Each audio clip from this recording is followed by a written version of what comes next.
We have been doing a lot of wiring, and that wiring has taken place right here in this one spot over the last few days. The wiring consists of, well, Hank, why don't you tell us, give us kind of a quick brief. Basically, the wiring, relays, and switches for the heated seats, all the stereo wiring, including the amplifier wiring, is installed and under the seat. The main Perco type switch to control the batteries, either single or dual batteries. Secondary fuse box, so the stock system doesn't get overloaded. That'll be this one here? Yep. And the fuel tank selector switch and all the wiring for that. This one over here is dual batteries. This is all stereo stuff right here, and inline fuse for that stereo, and as well as these two Optima batteries wired in series. This right here is the two amplifiers for the subwoofer, one for the subwoofer and one for the speakers. Hank, what's this right here? That's the main fuse for the truck wiring harnesses.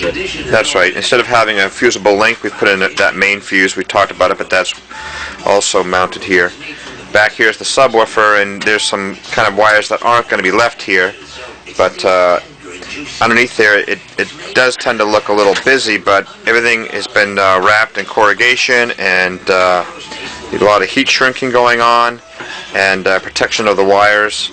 These are held down via some really well designed and mounted clamps. They're not going to move, so that's been done. What he's doing right now is just pulling the stereo back here, where he's noticing that one of these speakers just doesn't work, and just wants to make sure that it's the connection, and we feel it is. So a lot of the work this week has taken place kind of right here in this area. Some of the other work that we have to attend to is this, the last of the wiring, which is this fuel control relay, and also there's a glow plug relay that we have to wire up. We're waiting for a schematic to be faxed to us so we can figure out what this wiring does. As you can see, there was some other wiring that took place also, and this is a thermostatically controlled unit that is affixed to the radiator, which will turn this fan on via the thermostat. Everything else is pretty much done underneath the hood as far as components go and wiring and whatnot. One of the last requests, one of the last things we have to do, and hopefully the request we can get it done, is to put a snorkel in. However, we do have a fuse panel here, another type of relay, and it's just confusing because we have a lot of these wires, and this is another sensor that goes for the AC unit that happens to exit all in this area, and this is where that snorkel would go. So it's in a rather tight spot, and we're trying to also figure out an air cleaner, a possible air cleaner that's going to go in line right here, which adds more confusion to it. Worst case scenario, we're just going to be putting a K&N type of a cone filter right here that would do the air cleaner. So we're running up against space right there.